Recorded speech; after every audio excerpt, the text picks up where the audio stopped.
Good morning, everyone. Good morning. I'm Congresswoman Terri Sewell. I proudly represent Alabama's 7th Congressional District, which includes the historic cities of Birmingham, Tuscaloosa, and my hometown of Selma, Alabama. I want to thank our colleagues for being here and joining me this morning. I'm grateful to have their support and the support of the entire House Democratic Caucus as we take action to protect our sacred right to vote. Today, as we prepare to commemorate the 60th anniversary of Bloody Sunday and the historic march from Selma to Montgomery, we do so at a very perilous time in our democracy.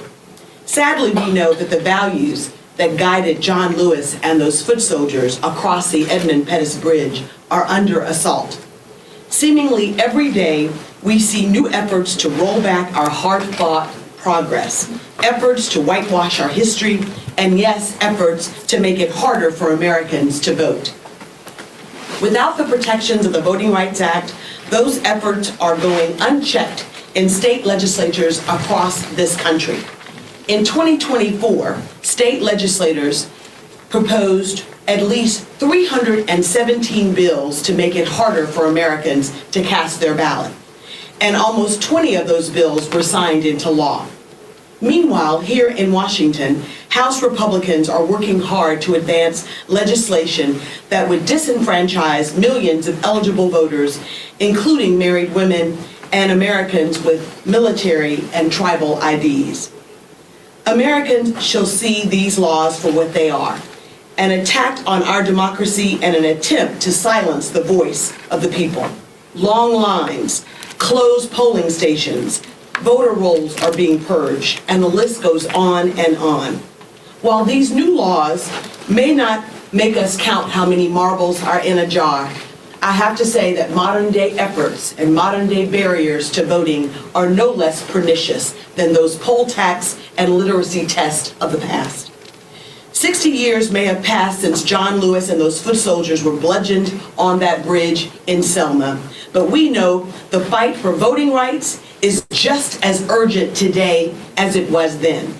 That's why today, with the help and support of every House Democrat, I am proud to say that we reintroduced H.R. 14, the John Robert Lewis Voting Rights Advancement Act. Our bill would restore and modernize the protections of the Voting Rights Act of 1965. It would give us the tools we need to address modern-day voter suppression and ensure that every American can cast their ballot fairly and freely. Voting rights should not be a partisan issue. We should all agree that our democracy is strongest when every American who is eligible to vote has access to the ballot box.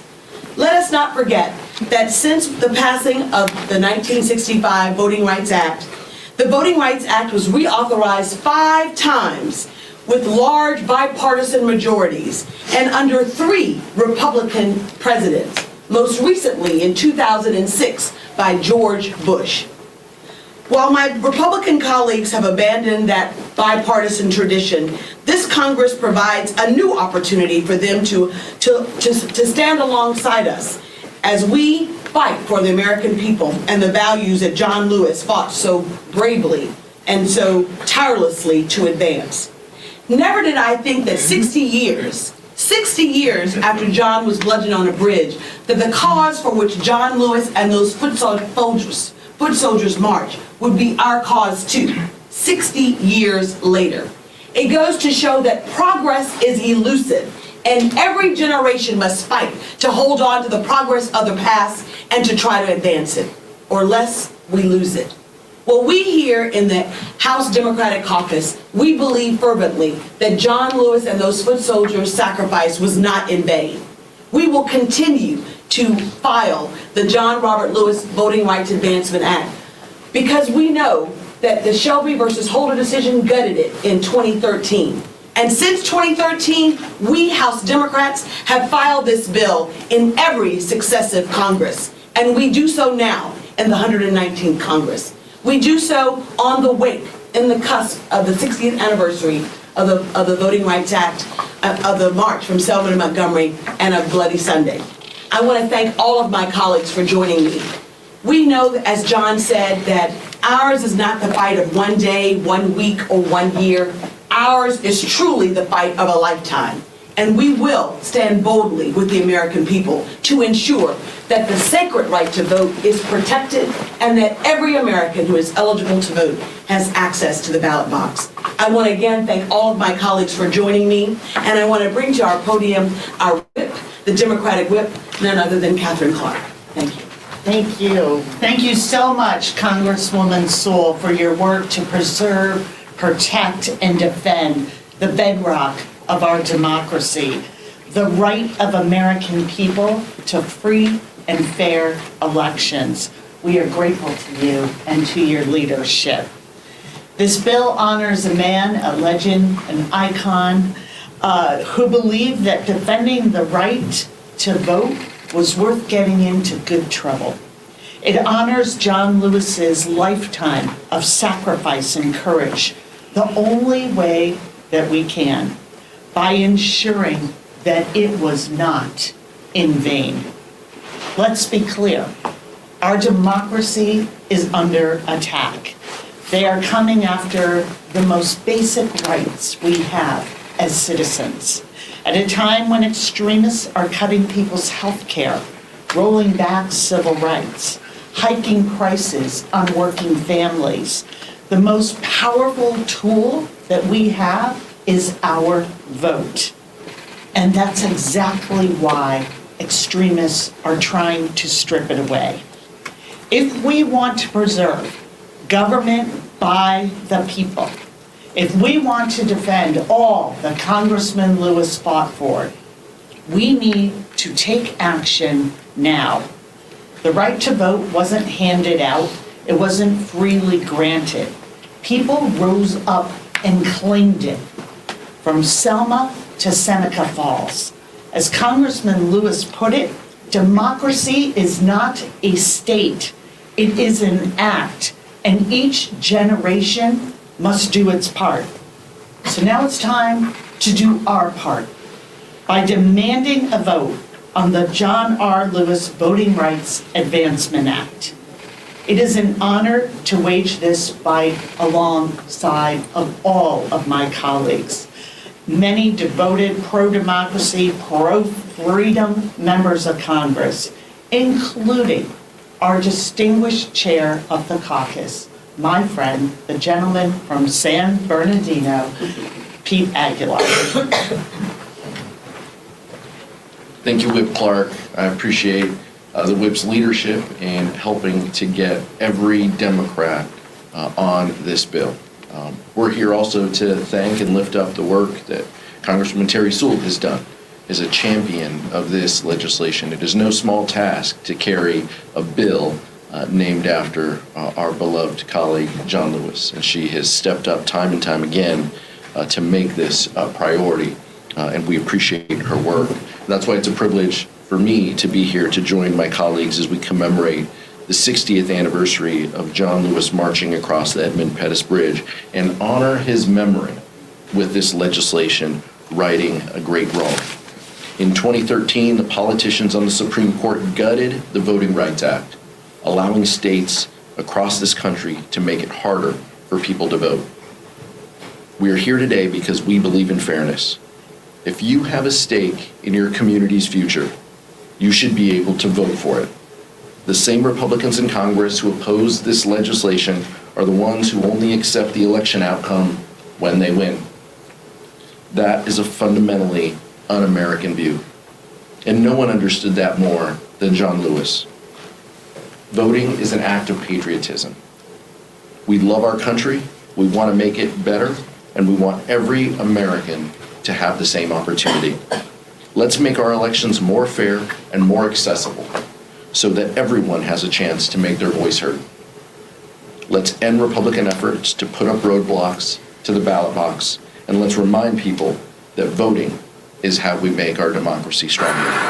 Together, let's pass the John R. Lewis Voting Rights Advancement Act. It's my privilege to introduce someone who is taking a legislative role in his capacity as chair of House Administration, a gentleman from New York, Joe Morelle. It's a promotion. Getting ahead of yourself a little bit. Good morning. Thank you to all my, not only colleagues, but dear friends who are up on the dais to talk about this important legislation, and a special thank you to a colleague of mine on the House Administration Committee and a great friend whose years of leadership on this legislation is bringing it to the floor once again, and that's Congresswoman Terri Sewell, who we will all be joining in Alabama this week. I said, boy, she has a lot of work. She's tireless and has a big weekend ahead of her. But we're so grateful for her continued fight here. And as I said, thank you to Leader Jeffries, to Whip Clarke, and Chairman Aguilar for their incredible leadership and commitment to the American people. And also my dear friends from New York, Yvette, Clarke, and Grace Meng. And I do want to say a word about John Lewis. I often say, people will ask me back in Rochester, did you get to meet John Lewis? And I had the privilege of serving with him for just a couple years. And I remember in the morning when we'd get on the floor, I'd always go over to say hello. And I'd say, good morning, Mr. Lewis, how are you? Good afternoon, Mr. Lewis, how are you? And he finally said to me one day, you know, we're colleagues, you can call me John. And I said, I appreciate that very much, Mr. Lewis. But he will always be Mr. Lewis to me. You know, I think as it's clear, House Democrats believe democracy works best when every single person participates. It's at the core of who we are. As I often say, I'm a son of Rochester, New York, a community whose history is synonymous with expanding access to the ballot box. It's also the core of who I am. Rochester is the home of Frederick Douglass and Susan B. Anthony, two of the most passionate and well-known advocates for voting rights in American history. Frederick Douglass published the North Star newspaper at the heart of my downtown area, and we take our ties to that sacred history very, very seriously. I stand with my esteemed colleagues as we continue the fight Frederick Douglass and Susan B. Anthony began so long ago. And today we carry the legacy of Frederick Douglass with us as we work towards our own North Star, protecting the right to vote for every single American and restoring the Voting Rights Act to its full strength. 60 years after the late Congressman Lewis led the march from Selma to Montgomery, we still remind people that the fight for free, fair, and equal access to the ballot box is not over. We stand together on the shoulders of giants to introduce this legislation, and again thank Congress Member Terri Sewell for her incredible leadership. But the effort is pursuit of bringing America closer to its foundational promise. So we're not going to back down in the fight to ensure every American has an equal say in the decisions governing their lives. We'll stand up against disenfranchisement and fight for the very bedrock of this democracy. So many of our colleagues on the other side of the aisle in all three branches of government seem to have forgotten why we need democracy in the first place. But we haven't, and we're going to continue that fight every single day. So thank you for the privilege of being here, and I'm honored and delighted to ask to come to the podium and follow me, the great leader of the Democratic caucus, the great leader of the Democratic members, and a dear friend from the great borough of Brooklyn, Kings County, Hakeem Jeffries. Good morning, everyone. I thank the distinguished gentleman from the great state of New York. New York is in the building right now. Everywhere. But it's all being led by a great leader from Selma, Alabama, and we're so appreciative of Terri Sewell, her brilliance, her intellect, her passion, her spirit, her heart, and her soul on behalf of the American people and on behalf of our great democracy. Voting rights is central to the integrity of our democracy. It has a special place in a government of the people, by the people, and for the people. Protecting the right to vote is necessary in protecting the integrity of our system of free and fair elections and a government that is truly representative of the American people. This whole notion, the idea, the experiment in self-government relates directly to the ability of all Americans to have the unfettered right to vote. But voting rights is under attack across America. Republicans, in many ways, have decided that voter suppression is an electoral strategy. That is unacceptable, unconscionable, and un-American. And we want to make voter suppression unlawful in every way possible, which is why the John Robert Lewis Voting Rights Advancement Act is so critical. We stand behind it. We're thankful for the leadership of Terri Sewell. More than 200 Democrats are original co-sponsors of this legislation. We are unified on the issue of protecting the voting rights of every single American all across the country, and we ask Republicans to join us. Voting rights is not a Democratic issue or Republican issue, it's an American issue. And we should all stand behind the John Robert Lewis Voting Rights Advancement Act, make sure that it passes the House, passes the Senate, can get signed into law so we can keep our great American democracy going into the future. Thank you.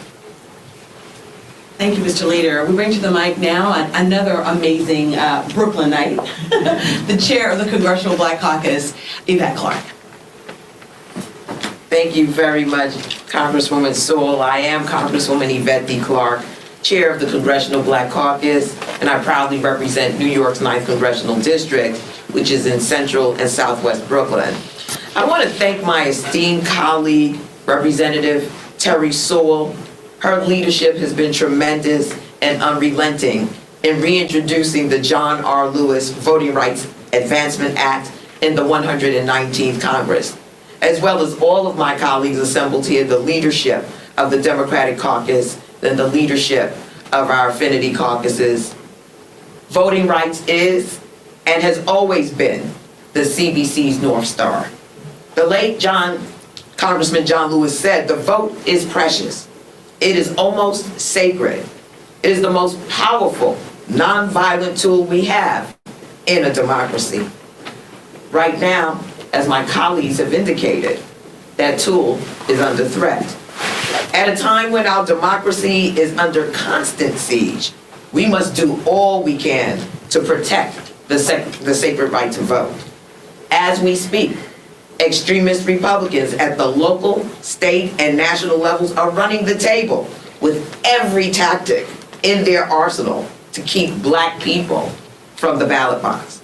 To date, hundreds of bills to restrict voting access have been introduced in states around the country with the aim of closing polling locations, curbing early voting, voting by mail, and imposing stricter voter ID requirements. These efforts are coordinated, they are well-funded, and they are targeting our communities. The question now is, what are we going to do to stop it? For generations, we have marched, fought, and even died for the right to vote. And it is a shame that partisan politics have brought us to this point that we cannot agree that access to the ballot box should be a right afforded to every American. Since the Voting Rights Act of 1965 was enacted, it has been reauthorized 5 times with large bipartisan majorities, most recently in 2006, as was indicated by Congresswoman Sewell, when it passed unanimously in the U.S. Senate, 98-0, and was signed by Republican President George W. Bush. We cannot and will not allow MAGA extremists to tear down our democracy. The CBC will continue to fight against the voter suppression that plagues our country and impedes access to the ballot box, particularly in black communities. So enough is enough. Protecting Americans' access to the ballot box should not be a partisan issue. The CBC is calling on Republicans to work with Democrats to pass the John R. Lewis Voting Rights Advancement Act to restore and modernize the protections of the VRAA to prevent states from erecting new barriers to the ballot box. With that, as we say, I yield back. Thank you, Congressman Adriano, Chair of the Congressional Hispanic Caucus. Thank you, Terry, our leader Jeffries, and the Democratic leadership team. One person, one vote. What a great concept of democracy, of the spinal cord of our democracy. One person, one vote. A very simple concept. My vote is just as good as anybody's vote. A rich person's vote is just as good as a poor person's vote. So this is right at the center of our ability to restore democracy every so often, every time we have an election. And so this is so important that we continue to support the one person, one vote concept that is right at the center of any chapters in history where we have seen an enhancement of democracy. So when women were given the right to vote, it was one person, one vote. When different initiatives were passed to facilitate people to vote, it was one person, one vote. So it's mind-boggling that today we see effort after effort to try to stifle, to try to put roadblocks on one person, one vote. And this, the John Lewis Voting Rights Enhancement Act, is long, long overdue. In the past year, at least 9 states have enacted 18 restrictive voting laws, 9 states across the country. With this troubling trend, the Voting Rights Advancement Act is more important now than ever before. Republicans are trying to roll back progress with bills like the SAFE Act, which would require Americans to provide proof of citizenship. It's already a crime to vote, and you're not a citizen. It's a felony. So there's no need to reinvent the wheel. The laws are already in the book. Studies have shown that 1 out of 10 adult citizens, or 21.3 million eligible voters, say they could not quickly gather their documents required under the SAFE Act. Imagine if I told you right now, go get me your passport. It's going to take you a half a day. Imagine if I tell you, go get me your citizenship papers. It will take some endeavor to do that. It's already a felony to vote if you're not a citizen. So historically, Latinos are among those disproportionately affected by voter suppression laws. It is not a coincidence that places with growing Latino populations are also seeing an increase in voting restrictions, including Arizona, Texas, Wisconsin, and Florida. Latinos are the fastest growing share of the electorate. It's a very young community. 1.4 million Latinos become legally eligible to vote every single year. More than 1 million Latino citizens turn 18 one every 30 seconds. 1 every 30 seconds. So I can count to 30 and one member of the Latino community turn 18. This is how powerful the concept of one person, one vote is. And so let's pass this bill. Our leadership, our Democratic leadership is fully behind it. It is good for America. It is good for democracy. En español. Estamos aquí para apoyar el concepto de una persona, un voto, y apoyar este proyecto de ley que nuestra colega Terri Sewell ha presentado en honor al legendario congresista John R. Lewis, quien presentó este proyecto de ley para facilitarle los derechos a los votantes de tener acceso a la votación todos los años. La comunidad latina se ve directamente golpeada por restricciones de poder acceder a votar y por tal razón apoyamos el proyecto. Gracias. I yield back. Good morning, everyone. Morning, Grace. I'm Congresswoman Grace Meng, Chair of the Congressional Asian Pacific American Caucus, And I want to thank my friend, Congresswoman Sewell, for once again championing this bill in memory of our beloved friend and civil rights icon, the late Congressman John Lewis. And I want to thank our caucus leadership, from Leader Jeffries on, for showing such great support for this important bill.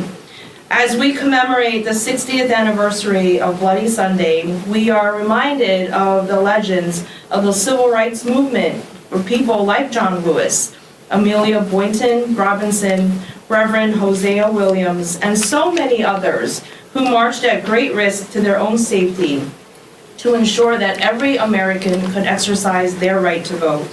And it is their bravery that led to the passage of the Voting Rights Act of 1965, a landmark piece of legislation that prohibits racial discrimination in voting.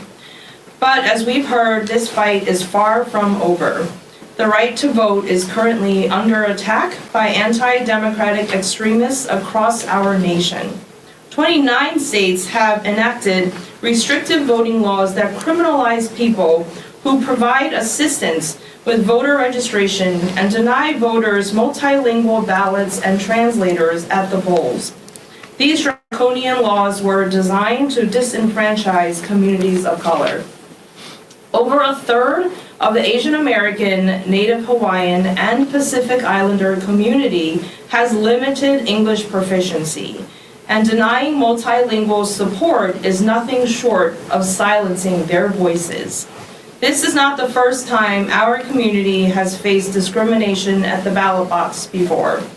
In Alabama, a city council member said of Asian American voters, if they couldn't speak good English, they possibly were not American citizens, and forced members of our community to complete a paper ballot and have their ballot vouched for by another registered voter. In Washington, an individual challenged the right to vote for 1,500 people of mainly Asian and Hispanic descent, whose names, he said, have no basis in the English language. And now President Trump has taken action to restrict multilingual support and language access for our communities, which could further disenfranchise Asian American, Native Hawaiian, and Pacific Islander voters. We cannot let this stand, and that's why I'm proud to co-sponsor this John R. Lewis Voting Rights Advancement Act to strengthen the Voting Rights Act of 1965 and protect access to the ballot box. I'm committed to doing my part to ensure our country's system of governance by the people and for the people continues for generations to come. Thank you, and I yield back. I want to thank all of our speakers today. What you see before you is the entire House Democratic Caucus in support of the John Robert Lewis Voting Rights Advancement Act. We know that freedom is not free, that it was paid for on the backs of many of the forefathers and foremothers who fought, died, prayed, marched for the freedoms that we all now enjoy. And it is House Democrats that stand firmly before you, knowing that the power of the vote is sacred.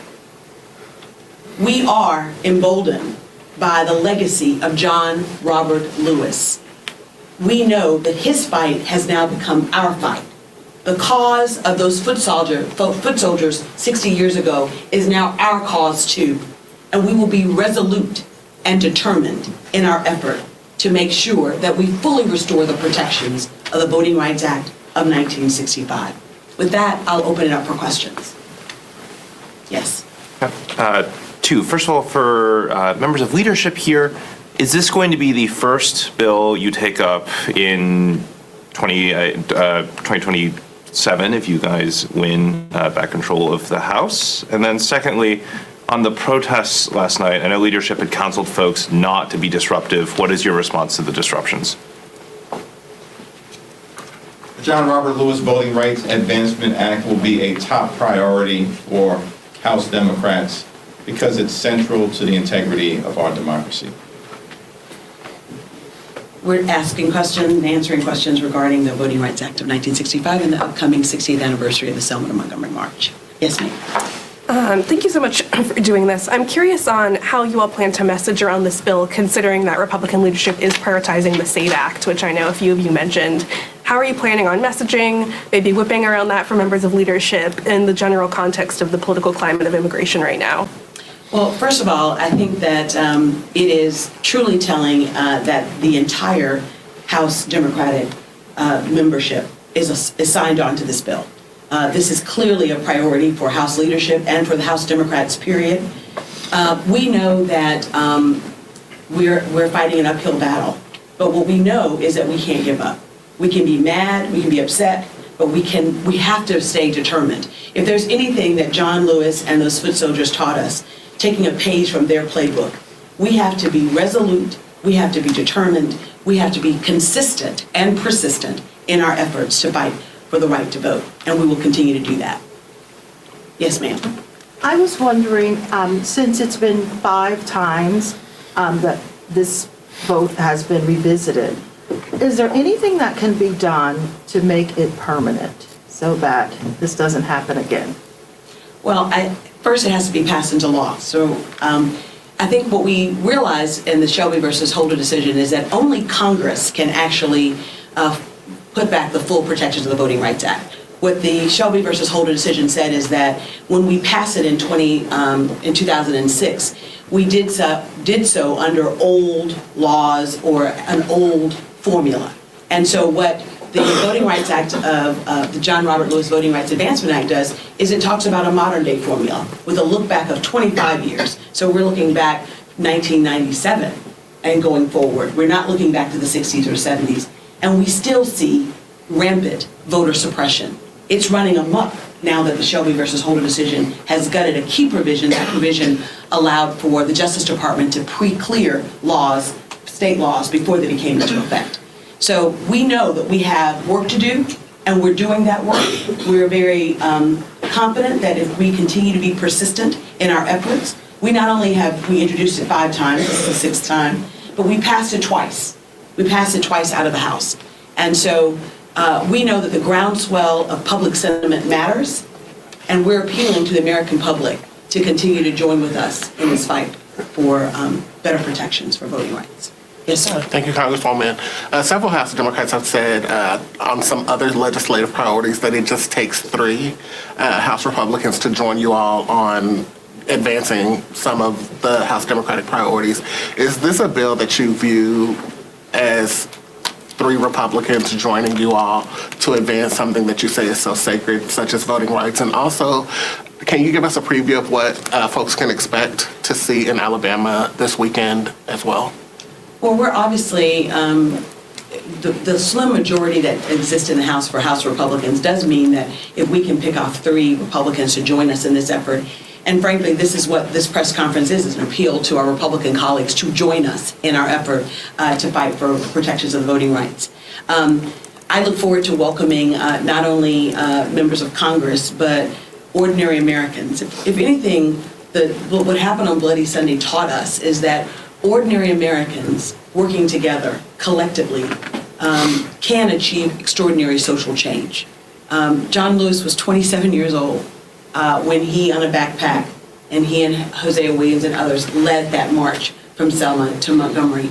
What happened on Bloody Sunday was a travesty, and the whole world watched as Black Americans simply, peacefully marched across a bridge to aggrieve their government for the right to vote, a simple right to vote, which is a right of citizenship in this country.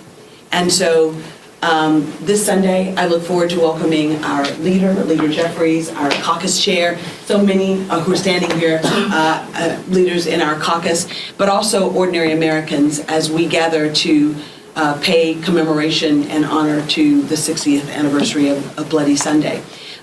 Faith in Politics, which John Lewis started many years ago, will be leading a delegation of 300, including 40 members of Congress and senators, to Selma, Birmingham, and Montgomery.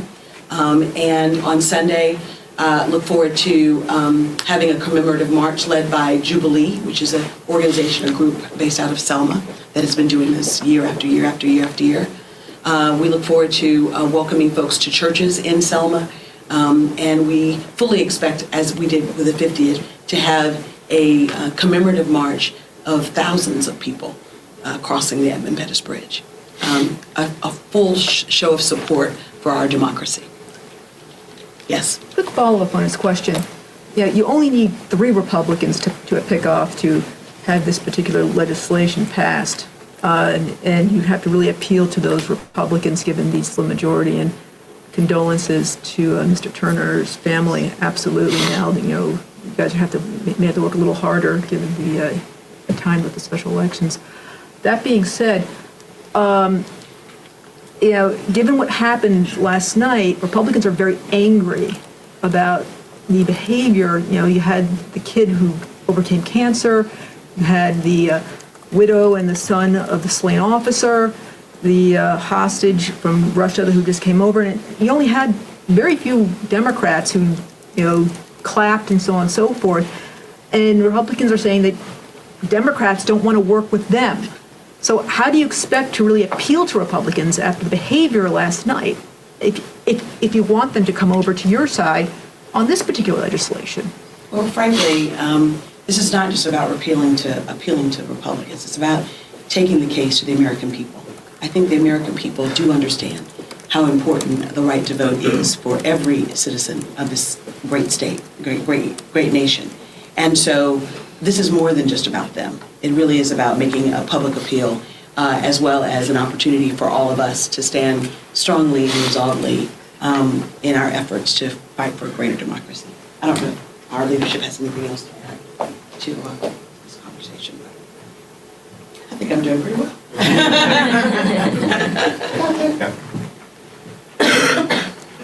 Let's just talk for a moment about the 100 minutes that we saw yesterday that was not focused on the American people, that there was never assertion, in fact, laid the groundwork for cutting Social Security, that continues this path of cutting Social Security, cutting Medicare, cutting Medicaid, cutting veterans' benefits in this country.